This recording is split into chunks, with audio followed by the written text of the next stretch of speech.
Bakit mahirap ibenta? 4 days.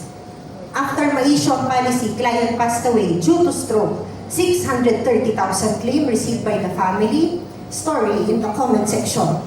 Namatay si tata, January 12. February 13, completed requirements. March 13, claim approved. March 17, claim credited. Magkano binayad? 35. Magkano nakuha ng pamilya? 630. Ilang araw issue from the time na approve?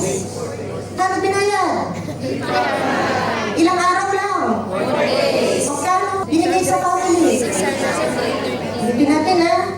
Ilang araw? 4 days. 4 days lang na-active yung plan.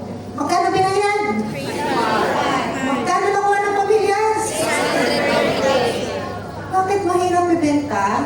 630,000 minus 3,500 equal 626,500. And we're talking about a net profit of 626,500. Kaya ba yan ng savings? No!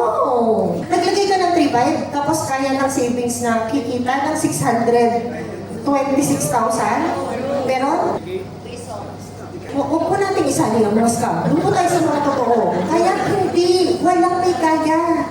At mayroong isang sikretong malupit ang insurance industry. Ang sikretong malupit niya, insurance.